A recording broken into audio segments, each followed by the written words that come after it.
Yang saya hormati Bapak PJ Kepala Desa beserta perangkatnya, yang saya hormati Bapak Ketua BPD beserta anggotanya, yang saya hormati Bapak Linmas dan beserta dari kepolisian, Polisi Stor Himulir.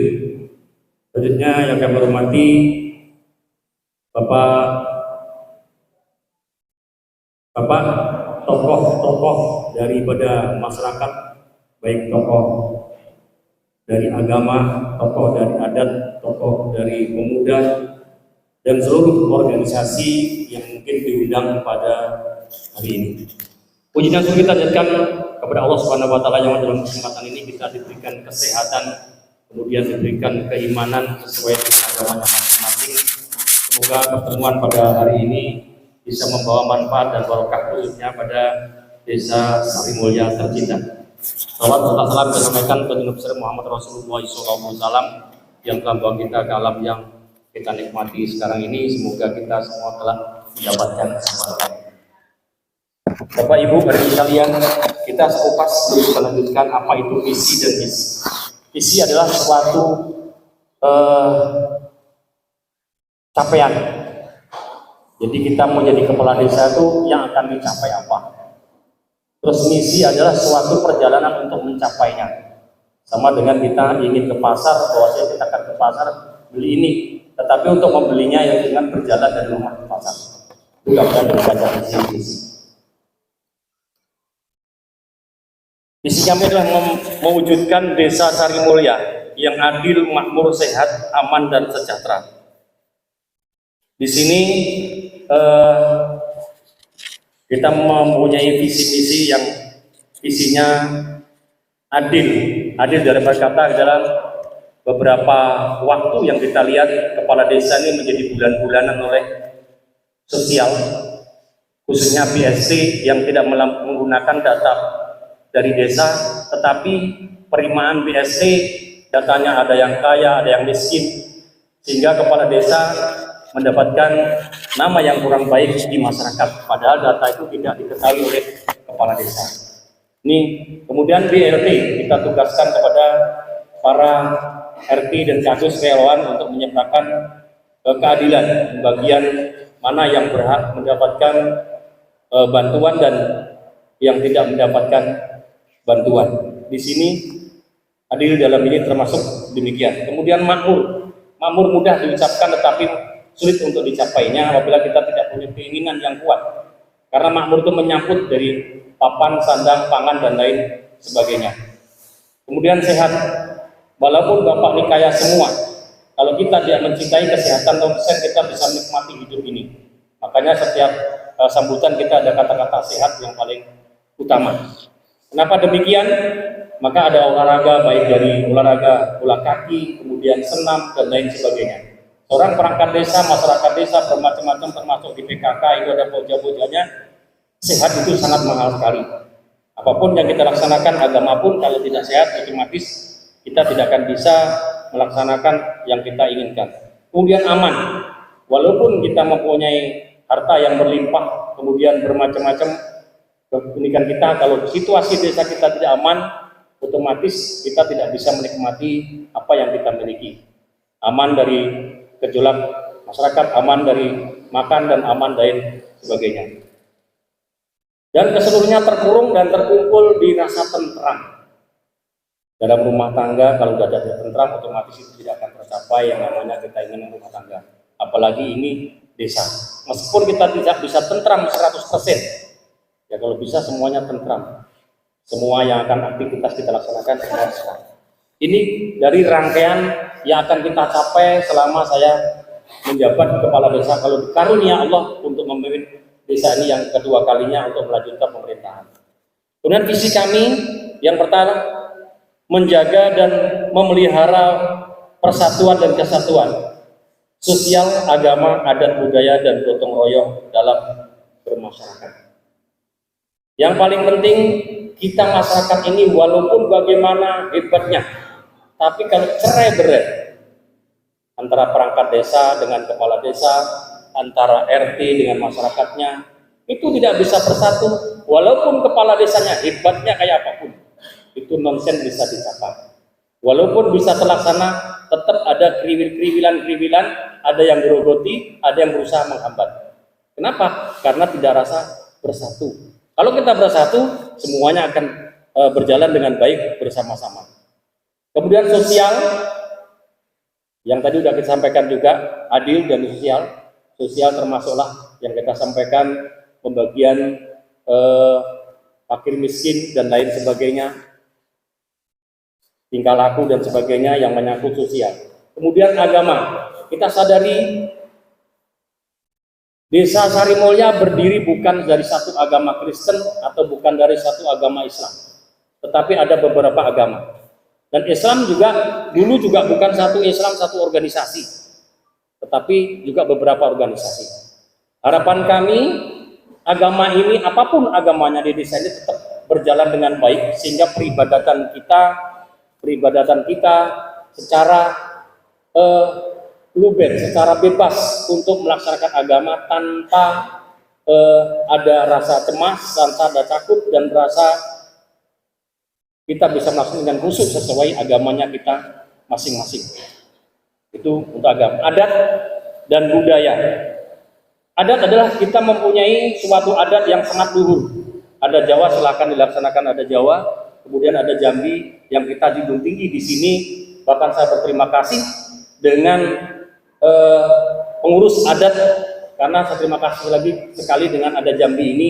Beberapa kejadian di desa ini tidak terlaksana, hampir terjadi sesuatu yang tidak baik. Dengan adanya ada Jambi itu, maka adat berjalan dengan baik. Permasalahan desa yang menyangkut adat bisa diselesaikan dengan baik, dan setiap penyelesaian adat itu tidak ada bekasnya, digantung tinggi-tinggi, dikubur dalam-dalam. Apabila tidak melaksanakan ini, maka urusan adat apapun tidak akan sukses, karena ada keriwikan setelah terlaksana dia akan nongol. Nah, itulah hasil adat A, hasil adat B, akan itu menjadi suatu dosa.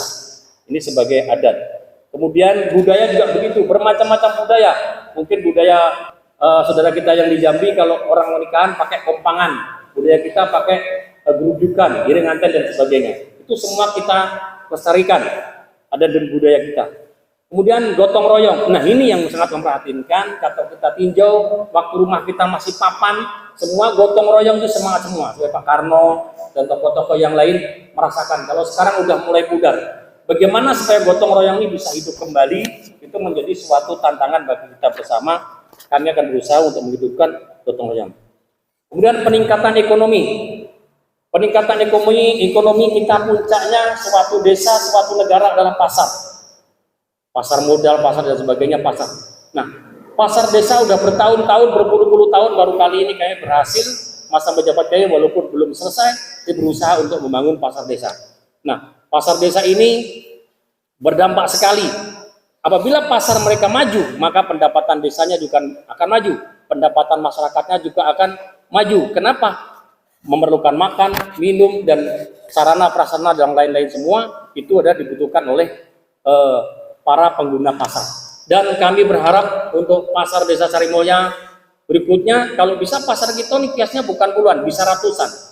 Kenapa? Kalau ratusan, sebagai contoh, itu banyak yang jualan. Kalau banyak yang jualan, kalau jualan kita maju, maka juga banyak income di desa ini, juga banyak income di masyarakat. Dan kami akan melakukan terobosan peningkatan ekonomi di peternakan atau hewan.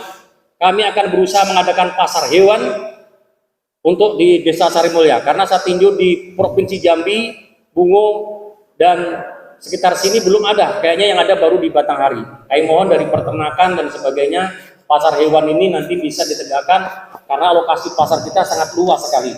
Terutama Bapak Ketua BPD dan BPD bisa mendukung ini untuk memudahkan juga masyarakat jual beli hewan. Hampir semua rumah punya sapi, semua punya bebek, punya ayam, dan lain sebagainya. Ini supaya menjadi. Kemudian UKM di sini banyak sekali. Bagaimana caranya UKM meningkat? Sebagai kemarin sama kondangan di Kopra itu merasakan dodol, yang dodol itu saya pikir dari ketan, ternyata dari ubi. Dan enaknya sangat enak sekali, tidak mengalahkan ketan. Maka ini bisa menjadi suatu pusat pembelajaran oleh-oleh kalau kita bisa melestarikan ini. Itu bisa digali oleh PKK dan UKM. Selanjutnya, Ketahanan pangan dengan memanfaatkan tanah desa dan tanah masyarakat. Ini nomor 3. Ini sudah berjalan di masa kami kemarin yang dilanjutkan oleh Bapak Diji. Tanah desa mungkin ditanamin sawit, tanamin kemudian tanaman-tanaman pertanian di kuburan juga, kemudian masyarakat dikasih bibit-bibit. Ini sangat terasa sekali karena saya bisa memetik cabai, memetik terong dan lain sebagainya. Sehingga kalau pasar global naik, harga cabai 200.000, 100.000, kita tidak akan terasa di situ. Ini sangat penting sekali untuk membantu perekonomian di ketahanan pangan ini, dan apapun yang bisa dilaksanakan di ketahanan pangan ini, pemanfaatan tanah desa dan tanah masyarakat hendaknya bisa terlaksana dengan baik. Dan yang paling penting sekali, masyarakat bisa melaksanakan dan mematuhi Perdes. Untuk tahun berikutnya, seandainya saya jabat, tidak ada tantangan bahwa Perdes harus berjalan, karena kunci desanya adalah PAD, pendapatan asli desa. Sebagai tanah-tanah masyarakat, tanah desa misalnya ada yang dikelola 40% untuk desa, itu harus dibuktikan masalah yang demikian. Juga menyangkut ke BUMDes, BUMDes bukan mutlak kepala desa, itu juga pusat ekonomi, juga tanah desa. BUMDes itu adalah suatu program dari negara. Apabila desa tidak ada BUMDes, maka desanya akan dipermasalahkan oleh negara. Badan usaha milik desa, pengelolanya bukan kepala desa, tetapi kepala desa hanya meningkatkan sarana, memberikan sarana dan prasarana. Maka masyarakat yang harus jeli, karena itu punya masyarakat. Kalau BUMDesnya tidak hebat, BUMDesnya tidak kuat, maka ekonomi juga tidak akan maju. Sebagai daerah Kongo yang setahunnya puluhan miliar dia raih karena BUMDesnya yang sangat maju. Kami harap masyarakat desa Sarimulya tidak melihat, tidak hanya mengatakan, tetapi buktikan bahwa masyarakat bisa memajukan desa ini bersama-sama dengan desa kepemimpinan kami kalau nanti terpilih. Berikutnya, peningkatan pendidikan formal dan non formal dengan sarana dan prasarana sesuai kebutuhan masyarakat. Apapun yang boleh kita lakukan untuk di desa ini, terutama sekolah yang kami prihatin, kami belum bisa melaksanakan di depan masjid itu ada bangunan yang sampai kemarin saya programkan belum terlaksana juga. Maunya saya dimanfaatkan mungkin untuk sekolah PAUD atau sekolah yang lain atau madrasah dan sebagainya, itu bisa dimanfaatkan sehingga gedung itu bermanfaat untuk pendidikan dini, terutama dari PAUD. Kemudian juga kalau mungkin kan saya dulu, kalau dari setelah saya bisa berhasil menurunkan pengajuan SMA dari pusat, alhamdulillah ya sekarang udah berkembang. Nah berikutnya, kalau memang memungkinkan saya akan turunkan universitas, entah swasta entah negeri. Kalau ada jalannya sampai ke sana pun kami akan turunkan demi pendidikan kita supaya tidak tertinggal dan mengurangi pengeluaran ekonomi masyarakat yang ada di desa kita. Kemudian pendidikan non formal, banyak ibu-ibu di sini, banyak bapak-bapak di sini, tukang sekarang tidak gampang Pak, mau kerja ke luar negeri dia harus punya sertifikat tukang. Kemudian tukang bengkel harus punya sertifikat bengkel, artinya dia mekanik. Dan yang lain-lainnya juga seperti penjahit harus punya sertifikat penjahit, salon harus punya sertifikat salon. Ini yang seperti ini pendidikan non formal harus kita galakan di masa-masa yang kemarin dilaksanakan, mungkin harus lebih ditingkatkan agar pendidikan ini bisa tercapai dengan masyarakat yang terutama pendidikan non formal dan formalnya. Kemudian melihat seni budaya kita harus berkembang dengan baik, reog, jaran kepang dan lain sebagainya. Kalau itu seni budaya bisa kita sikapi dengan baik, maka pendidikan seni budaya bukan hanya untuk senang-senang, tapi menjadi profesi dan profesional. Seni budaya profesi misalnya penari reog, dia bisa atau jaran kepang bisa disatar orang kemana-mana, bisa masuk televisi dan lain sebagainya, maka dia akan mendapatkan upah dan pendapatan dari seni budaya. Kemudian profesional dia menjalankan dengan baik, meningkatkan bidang olahraga dan sarana prasarana. Dan sekarang kita lihat itu gambaran gedung yang kita dudukin ini dulunya hanya kerangka, kemudian yang di Bunga Tanjung lapangan bola kaki udah kita buat podium, kemudian futsal semuanya kita laksanakan, tapi masih banyak kekurangan. Bagaimana Karang Taruna yang dulu sangat penting karena tidak bisa menciptakan, menelurkan bagaimana anak-anak bisa belajar kemudian menjadi pemain bola yang handal, pemain voli yang handal. Ini karena kita tidak bisa karena harus kerjasama dengan desa, apa yang diinginkan supaya lebih maju, apa yang akan kita laksanakan. Kemudian bekerja sama dengan instansi dan lembaga terkait untuk pembangunan desa. Hari ini kemarin saya sudah ngecek di Kabupaten Tebo 1,9 miliar. Bapak berapa bulan yang lalu sebelum jabatan saya habis, saya ditandatangani Bapak Bupati Skandar mengajukan pembangunan dari infrastruktur, dari DAO, kemudian Ekstrim, kemudian Alkes, ada 4 itu, dan kemarin dicicil turun, saya cek di sana turun di kabupaten, tetapi tidak bisa diturunkan. Kalau setelah saya ambil jabatan apa tuh nanti jadi kepala desa, masih ada waktu di tahun bulan-bulan November, saya ngajukan sama-sama desa-desa saya 5 miliar akan mengambil dana dari kementerian, akan kita bawa ke desa ini untuk pemberikan kerjasama dengan kementerian, dan saya dibantu oleh Macan Asia yang makanya kami bisa menurunkan dana itu ke desa kita. Kemudian minta pembangunan infrastruktur, jadi desa kita terutama di Ladang Panjang yang kami buka dulu ada jalan ke makam itu sudah rusak, maka itu akan kita utamakan untuk diperbaiki supaya pemakamannya baik, jalan pula kakinya, olahraganya juga baik, dan juga yang di dusun itu yang tembus ke Blok E itu segera kita anggarkan juga nanti kalau duduk bagaimana caranya untuk bisa dinikmati, dilaksanakan untuk jalan itu, karena kalau tidak dikeraskan dengan situ maka siapa yang lihat mungkin akan sulit untuk menjangkaunya. Kemudian pemberdayaan perempuan yang kita sampaikan tadi, sudah kita apapun yang dimiliki oleh ibu-ibu semuanya yang menyangkut kalian perempuan dan kurang berdaya, maka kita akan berdayakan dengan fintech dan menghadirkan misalnya pengolahan bahannya. Kemarin saya kerjasama juga dari Jakarta yang menawarkan untuk kerjasama tentang bidang-bidang ini semua. Karena waktu yang sudah disampaikan tinggal 2 menit, penyampaian kami secara singkat, walaupun ini great, tapi dalam kalau jabarkan sangat luas sekali.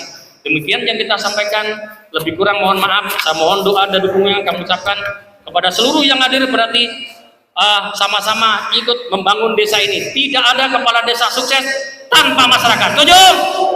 Assalamualaikum warahmatullahi wabarakatuh.